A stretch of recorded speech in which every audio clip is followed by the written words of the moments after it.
우리는 어제 말씀을 통해서 여인의 출산과 관련된 정결법, 여인이 출산을 했을 때의 정결법과 피부에 병이 생겼을 때, 즉 나병과 관련된 정결법을 살펴보면서 이 정결법을 통해서 일단 우리가 무엇을 깨달았습니까? 우리는 아담과 하와와 똑같은 죄에 대한 책임, 하나님 앞에서 아담과 하와가 하나님 앞에 가지고 있었던 죄의 책임과 똑같은 책임을 가지고 있는 죄책을 가진 죄인이다라는 것을 우리가 알게 되었고, 하나는 깨닫게 되었고, 또 하나는요, 이 나병의 정결법을 통해서 우리는 외부적인 요인 없이도 우리 속에서 죄에 대한 부패성과 오염이 발현되는, 우리는 또한 죄의 부패성을 가지고 있는 죄인이다. 그래서 죄인이라고 할 때는 언제나 객관적인 하나님에 대한 죄의 책임이 있고, 그리고 또 하나는요, 우리 속에 실제적으로 부패성과 오염을 가지고 있을 때 이게 죄인이다라고 말하는데,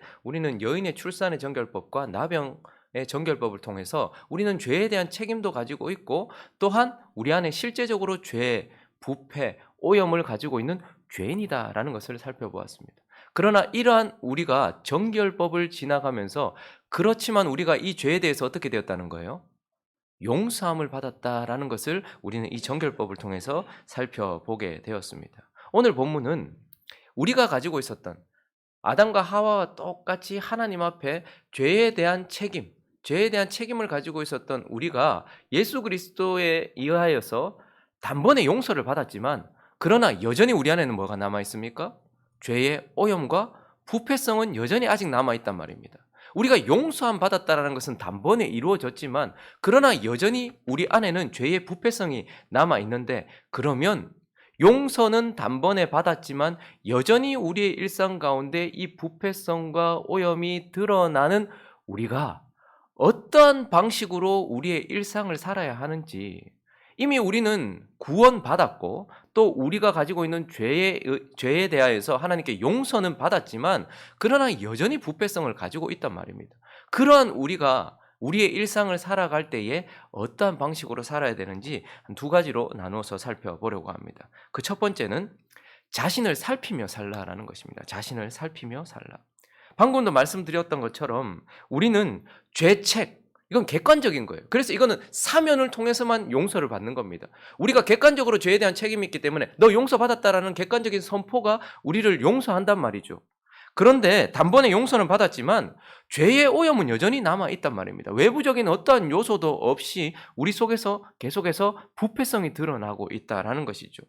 그렇기 때문에 우리가 일상을 살아갈 때에 어떻게 해야 된다는 거예요? 19절을 보시면요, 지금 오늘 본문에는 네 가지 정도로 말하고 있는데, 종기가 생긴 곳에 나병이, 그리고 화상을 입은 곳에 나병이, 그리고 털이 있는 곳, 남자나 여자나 털이 있는 그곳에 나병이, 그리고 그냥 피부에 색점 같은 어루럭이라고 쓰여져 있는데 어떤 그런 피부병이 생기는 네 가지를 이야기하고 있는데, 19절을 보시면 그 종처에 흰 점이 돋거나 희고 불구스름한 색점이 생겼으면, 그 색점이 생겼는 것, 불구스름해졌는 것, 흰 점이 돋았는 것, 이거 어떻게 알까요?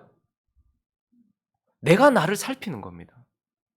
내가 내 삶을 살다가 외부적인 요소가 없다 할지라도 어느 순간에 내 몸에, 내가 볼 수 있는 내 피부에 뭔가 변화가 생겼고 이상이 생겼다라는 것을 내가 스스로 살핀다라는 거예요.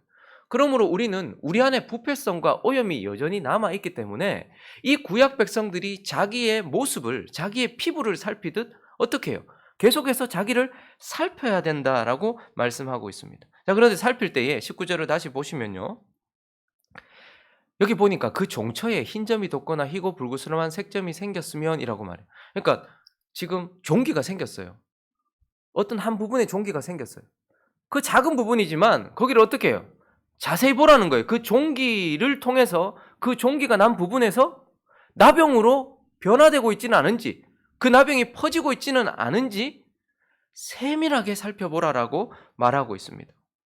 그리고 24절도 보시면요, 피부가 불에 데었어요. 화상 입었단 말입니다. 뭐 작은 부분이 되었을 수도 있고 좀 넓은 부분이 되었을 수도 있었겠죠. 근데 어쨌든 피부에 불이 되어가지고 지금 화상을 입었어요. 그런데 그 된 곳에 불구스름하고 희거나 순전히 흰 색점이 생겼는가 안 생겼는가? 그냥 단순히 화상이다, 이걸로 끝내는 것이 아니라 세밀하게 보라는 거예요. 그 부분에 있어서 또 다른 변화가 일어나진 않는지, 부패성이 발현되고 있지는 않는지 세밀하게 봐야 된다라고 말해요. 29절도 보시면요. 남자나 여자의 머리에 혹은 수염이 있는 것, 털이 있는 부분에 뭔가 가렵고 또 뭔가 환부가 생겼는가, 이걸 어떻게 하라는 거예요? 세밀하게 보라는 거예요. 그냥 대충 넘어가지 말고 이거 세밀하게 보라라고 말씀하고 있는 것입니다. 그리고 38절도 보시면요. 남자나 여자의 피부에 색점, 곧 흰 색점이 있으면 피부에 뭐가 쓱 올라와요. 뭐 가려워요. 그러면 뭐 모기 물렸나 보다, 가려운가 보다, 이게 아니라 자세히 세밀하게 살피라는 거예요. 우리 안에 부패성이 남아있는 존재는 누구나가 다 자기가 자기를 살피되 세밀하게 이 종기에 나병으로 지나가진 않는지, 이 화상이 나병으로 변하지는 않는지, 내가 털이 있는 그곳에 가려움이 환부로 바뀌지는 않는지, 내 이곳에 이 어루러기가 나병은 아닌지 계속해서 세밀하게 살펴보라라고 말하고 있습니다. 거기다가요, 21절을 보시면 이제 세밀하게 살필 뿐만 아니고 신중하게, 자세히 신중하게 또 살펴야 된다고 얘기해요. 21절을 한번 볼까요? 그러나 제사장이 진찰하여 거기 흰털이 없고 피부보다 얕지 않아요. 그러니까 나병의 특징은 털이 휘어진다라는 것이고 이 상처보다 더 우묵하게 되는 죄의 특징입니다. 죄는 우묵한 곳에 있거든요. 그러니까 흰 털로 바뀌거나 혹은 우묵하게 되거나 색깔이 검어지거나 뭐 이런 것들이 나병의 어떤 특징이었거든요. 근데 제사장이 진찰하여 거기 흰털이 일단 없어요. 그리고 피부보다 얕지 않아요. 빛이 엷어요. 괜찮아요. 그러면 제사장은 어떻게 해요? 아유 괜찮다 라고 보내는 것이 아니고 어떻게 합니까? 그를 1회 동안 가두어 둘 거예요. 7일 동안 더 살피라는 거예요. 괜찮은 것 같은데 뭐 이 정도면 괜찮겠지 하고 넘어가는 것이 아니라 괜찮은 것 같아도 어떻게 하는 거예요? 제사장과 함께 7일 동안 자신을 더 신중하게 살핀다라고 말하고 있어요. 26절도 한번 볼까요? 이번에는 화상 입은 곳입니다. 그러나 제사장이 보기에 그 색점에 흰털이 없어요. 또 그 자리가 피부보다 얕지 않아요. 빛이 엷어요. 그는 또 어떻게 해요? 1회 동안 가두어 두라라고 말씀하고 있는 것이죠. 그러니까 또 7일을 또 살피라는 거예요. 아주 신중하게 살피는 거예요. 31절도 보실까요? 이번에는 옴이라고 불리는 털이 있는 곳에 환부로 바뀌는. 그래서 만일 제사장이 보기에 그 옴의 환부가 피부보다 우묵하지 않아요. 그 자리에 검은 털이 없어요. 제사장은 어떻게 해요? 그 옴 환자를 괜찮아 라고 보내는 것이 아니라 1회 동안 또 격리를 시킨다는 거예요. 그리고 나서요. 1일 동안 격리를 했는데 넘겨보실까요? 33절을 보니까요. 7일 지나고 나니까 괜찮아요. 거기에 보니까 더 이상 퍼지지 않았어요. 그래도 어떻게 하는 거예요? 그는 모발, 털이 있는 부분을 밀어요.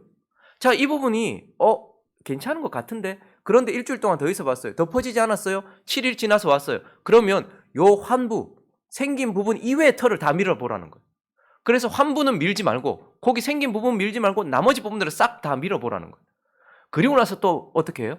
또 1회 동안 14일 동안 격리를 시키는 겁니다. 그리고 난 이후에 되어졌는가 안 되어졌는가 또 확인하는 것입니다. 그러니까 우리 안에 부패성, 오염을 가지고 있는 사람은 자기가 자기 자신을 살피되 매우 세밀하게 작은 점에서부터 시작돼요. 죄는 확 퍼져 있는 것이 아니라 작은 점에서부터 시작된단 말입니다. 그래서 죄는 틈을 타고 들어오고요. 작은 부분에서부터 퍼져나간단 말입니다. 그런데 그때에 신중하게 세밀하게 살피고 그리고 7일 동안 어떨 때는 14일 동안 신중하게 살피면서 이것이 더 이상 퍼지지 않도록 그렇게 하는 것입니다. 거기다가요. 우리를 살필 때 또한 18절을 보시면 오늘 본문을 시작할 때에 자, 피부에 종기가 생겼다가 어떻게 됐어요? 종기가 생겼다가 어떻게 됐습니까? 나았어요. 나았는데 19절을 보면 그 종초에 흰점이 돋거나 그러니까 뭐죠? 나 괜찮아 라고 할 것이 아니라 나았다 할지라도 어떻게 해야 돼요? 계속해서 살펴봐야 된다는 거예요. 희한하게 죄는 우리가 나 이제 그 죄는 극복했어. 이제 그 죄는 더 이상 나를 괴롭히지 않아 라고 할 만한 것은 하나도 없습니다. 세상에 있는 어떤 것들은 적응이 되고 우리가 극복할 수 있을지 몰라요. 그러나 죄는 어떠한 죄도 극복은 없습니다. 언제나 나았다라고 할 수 없어요. 어떤 사람이 도박으로 넘어졌어요. 근데 그 사람 이제 나 도박 내가 C급 했다. 다시는 내가 도박은 안 할 거라라고 말하지만 그 사람을 넘어뜨리는 건 또 도박입니다. 어떤 사람이 간음을 했어요. 또 그 육체의 쾌락에 또 빠집니다.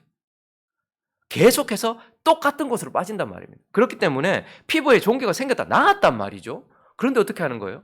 혹시나 하고 또 살펴보라는 거예요. 계속해서 살펴보는 것입니다. 35절도 한번 보십시오.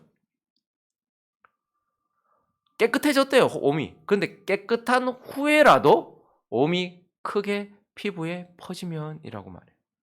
깨끗해졌지만 또다시 이상이 있지는 않은지, 또다시 퍼지고 있지는 않은지 이것을 살펴보라라고 말하고 있는 거예요. 그러니까 우리는 세밀하게 우리 자신을 살피고 신중하고 철저하게 우리 자신을 살피면서 계속해서 나 자신에 대하여 방심하지 말고 이 부분에 대하여 변화가 있지는 않은지, 혹 피부보다 우묵하여져서 진행되고 있지는 않은지, 이것이 발현되고 있지는 않은지 자신을 살펴봐야 된다라고 말하는 거예요. 우리는 단번에 용서를 받았습니다. 그러나 여전히 오염과 부패가 남아 있다라는 거. 그래서 저와 여러분이 오늘 하루를 살아갈 때도 어떻게 해야 될까요? 구약 백성들이 자신의 몸을 살피듯 지금 우리의 영혼을 자세히 살펴봐야 된다는 거예요. 어떤 작은 한 지점이다 괜찮다 이게 아닙니다. 그 작은 부분에서부터 우리의 부패성이 시작되어서 퍼져나가고 나았다 생각했는데 그곳에서 다시 시작되는 경우가 많다라는 것입니다. 그러므로 우리 자신을 살피며 살아야 된다라고 오늘 이 본문 말씀이 우리에게 가르쳐 주고 있습니다. 자, 그리고 또 하나 우리가 용서받았지만 그러나 여전히 부패성을 가지고 있는 우리의 삶을 어떻게 살아야 되는가? 두 번째는 바로 제사장을 의지하며 살라라는 거예요. 제사장을 의지하면서 살아야 된다. 자, 자신을 살폈습니다. 그런데 뭔가 변화가 일어나네요. 어떻게 해야 된다고 말하고 있습니까? 19절을 다시 보시면요.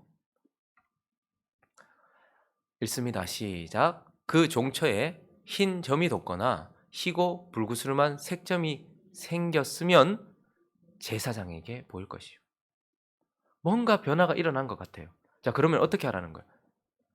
즉각적으로 제사장에게 달려가라. 제사장 앞으로 나아가라라고 말하고 있습니다. 여러분 지금도 이제 코로나가 좀 이렇게 증상이 좀 별로 그렇게 심각하지 않다라는 인식이 있다 보니까 그리고 거기다가 뭐 신고를 하든 뭐 내가 지금 코로나에 걸렸다라고 하든 나라에서 더 이상 우리에게 해주는 케어가 없다 보니까 대부분 어떻게 합니까? 그냥 넘어가 버려요. 그래서 지금 계속해서 퍼져나가고 있습니다. 희한하게 바이러스에 오염이 되거나 감염이 되면 그걸 뭐 그냥 내가 생각해 별거 아니다 싶으면 어떻게 합니까? 그냥 숨기고 다녀요. 사람들한테 퍼지든 말든 그냥 다닌단 말이에요. 감추거나 혹은 방치를 해버린단 말입니다. 그런데 오늘 자기 자신을 살폈을 때 조금이라도 이상이 있다 싶으면 어떻게 하라는 거예요? 즉각적으로 제사장에게 나아가서 보이라 라고 말하고 있어요. 그리고요 이어지는 26절부터 보시면 그러나 제사장이 보기에 이 말씀이 중요합니다. 내가 보기에 괜찮고 내가 느끼기에 괜찮다 그게 아니라 제사장이 보기에 어떠한가 이것이 정말 중요해요. 31절도 보시면 똑같은 말이 반복되죠. 만일 제사장이 보기에 37절도요. 그러나 제사장이 보기에 그래서 중요한 건 내가 내 자신을 잘 살피다가 뭔가 변화가 일어났다 싶으면 즉각적으로 제사장 앞으로 나아가요.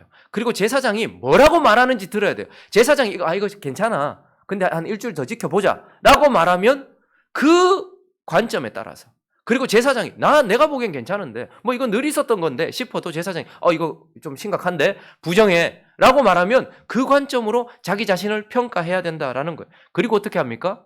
제사장에 따라 제사장이 내리는 조치를 따라 격리하라면 격리해야 되는 거예요. 7일 동안 지켜보자라면 지켜봐야 되는 거예요. 그 지켜보면서 뭐 하겠습니까? 이거 뭐 어떻게 되나? 그게 아니라 그 지켜보면서 하나님께 은혜를 구하겠죠. 기도하겠죠. 제사장도 그를 위해 기도하겠죠. 함께 기도하면서 그것을 지켜보면서 더 이상 퍼지지 않도록 그 조치를 따라야 되고 더 이상 다른 이들에게 전파되지 않도록 그 조치를 따라야 된다라고 이야기하고 있는 것이죠. 어제도 말씀드렸던 것처럼 이 나병과 관련된 정결법을 이야기하는 이 레위기 13장에만 해도 제사장이라는 그 단어가 56번이나 사용되고 있습니다. 56번이나 제사장 그러니까 병보다 더 중요한 건 뭐예요? 변화보다 더 중요한 건 제사장인 거예요. 변화가 있으면 언제든지 제사장으로 앞으로 나아가라라고 말씀하고 있는 것이죠. 그래서 구약 백성들은요, 자기를 살피다가 자기에게 조금만 이상이 있으면 자기의 앞에 세워진 아론과 그의 자손들 제사장 앞으로 달려갔어요. 그리고 이제 그 제사장보다 더 뛰어난, 더 나은 제사장인 예수 그리스도께서 오셨을 때는 어떻게 됩니까? 누가복음 5장부터 보시면 5장 12절부터 볼까요? 예수께서 어제는 마태복음을 봤죠. 똑같은 본문입니다. 예수께서 한 동네에 계실 때에 온 몸에 나병 들린 사람이 있어 예수를 보고 엎드려 구하여 이르되 주여 원하시면 나를 깨끗하게 하실 수 있나이다 하니 예수께서 손을 내밀어 그에게 대시며 이르시되 내가 원하노니 깨끗함을 받으라 하신대 나병이 곧 떠나니라. 예수께서 그를 경고하시되 아무에게도 이르지 말고 가서 제사장에게 내 몸을 보이고 또 내가 깨끗하게 됨으로 인하여 모세가 명한 대로 예물을 드려 그들에게 입증하라 하셨더니 구약 백성들은 자기들의 제사장에게 나아가서 지금 상태가 어떤지 그리고 조치를 어떻게 해야 될지 이렇게 알아봤어요. 그러나 더 나은 제사장이 오고 나서는 어떻게 됩니까? 그는 즉시로 나 혼자를 즉시 나가면 즉시 우리를 깨끗하게 하시는 분이다라고 말씀하시면서 우리가 어떻게 해야 된다라는 거예요. 구약의 백성들이 자기의 몸을 살피듯 우리는 우리의 영혼을 살피고 우리의 영혼에 조금이라도 변화가 일어났다면 방치하거나 혹은 감추지 말고 곧바로 누구에게 나가야 된다는 거예요. 우리의 제사장이신 예수 그리스도 앞으로 나가야 된다는 거예요. 그리고 그분 앞에서 이것에 대하여 처결, 케어를 받아야 된다는 거예요. 그러면 그분이 어떻게 하신다는 겁니까? 우리의 대제사장 예수 그리스도는 성령의 불로 그 환부를 찢어서 치료해 주시고 성령의 물로 우리를 씻어서 정결하고 깨끗하게 해 주신다라고 말씀하고 있는 것입니다. 말씀을 정리하겠습니다. 구약의 이스라엘 백성들은 구원받은 이스라엘 백성들은 일상 속에서 그들의 거룩을 유지하기 위하여서 먼저 우리가 처음 살펴봤던 음식 정결법처럼 외부적인 요인에 의하여 나 자신을 더럽히지 않도록 음식을 잘 분별해서 먹었어요. 이거는 정한 것인지 부정한 것인지 그리고 이건 먹어도 되는 것인지 아닌지를 늘 살피면서 내 주변에 있는 외적인 것들을 분별했고 그걸 분별하여 내 속으로 집어넣었습니다. 그리고 동시에 오늘 내 내면, 내 속에 나 자신에게 부패성이 있다는 것을 알아서 자기 자신을 늘 살피면서 제사장을 의지하면서 살았습니다. 똑같은 영적인 원리로 이 시대를 살아가는 저와 여러분이 그렇게 살아야 된다는 겁니다. 우리 속으로 들어오는 음식이든 우리 안으로 들어오는 생각이든 이념이든 사상이든 뭐든지 간에 우리의 외부적인 요소는 우리를 더럽힐 수 있단 말입니다. 우리가 아무 생각 없이 보는 드라마나 아무 생각 없이 보는 예능이나 아무 생각 없이 보는 그 어떤 것 그리고 아무 생각 없이 듣는 그 음악들 이러한 것들이 우리도 모르는 사이에 우리를 더럽힐 수 있단 말입니다. 세상에 있는 모든 것들이 다 부정하다고 말씀하시지 않고 그중에 정한 것도 있고 부정한 것도 있다라고 말해요. 그러므로 우리는 내 속으로 들어오는 것 중에 외부적인 것들을 잘 분별해서 이것이 나를 하나님 앞에 부정케 한다면 어떻게 해야 된다는 거예요? 그걸 거부해야 된다라고 말해요. 이 시대를 살아가는 저와 여러분들에게는 구약 시대 때보다 훨씬 많은 먹거리들과 훨씬 많은 볼거리들과 훨씬 많은 것들이 우리에게 있어요. 그러니 그들이 살았던 영적인 원리와 똑같이 이걸 분별하면서 우리의 일상을 살아야 된단 말입니다. 아무 생각 없이 사는 것이 아니고. 그리고 또 하나는요. 구약 백성들처럼 그들이 늘 자기 자신을 살폈던 것처럼 나도 늘 나 자신을 살피며 살아야 되는 거예요. 내 영혼에 지금 색점이 돋지는 않았는지 이것이 지금 흰 털로 바뀌고 있지는 않은지 피부보다 우묵해지지는 않았는지 이것이 지금 퍼져나가고 있지는 않은지 눈만 감으면 우리 앞에 서 계시는 예수 그리스도가 우리 앞에 계시는데 변화가 일어났으면 반드시 내 안에 분노가 쓱 올라온다든지 짜증이 확 올라온다든지 게으름이 확 올라온다든지 이러한 변화들이 생기면 어떻게 해야 된다는 거예요? 즉시로 예수 그리스도 앞으로 나가야 되는 거예요. 그리고 이것이 정한 것인지 부정한 것인지 그렇게 예수 그리스도께 나가면 그분이 우리에게 말씀해 주실 것이고 그분의 처분대로 회개하고 돌아가야 된다는 거예요. 이것이 구약의 이스라엘 백성들이나 지금 이 시대를 살아가는 저와 여러분이 부패성을 가졌다는 것을 인정한다면 살아가야 되는 똑같은 원리라는 것을 기억하면서 거룩한 주일 예배드리고 이제 우리의 일상으로 돌아가서 우리도 이 일상을 거룩을 유지하면서 살아야 됩니다. 오늘도 그리고 내일도 우리의 평생을 하루하루 내게 들어오는 것들을 분별하고 내 자신을 분별하며 살피며 거룩한 대제사장과 함께 그분을 의지하여 살아가는 저와 여러분 되시기를 예수 그리스도의 이름으로 축원합니다.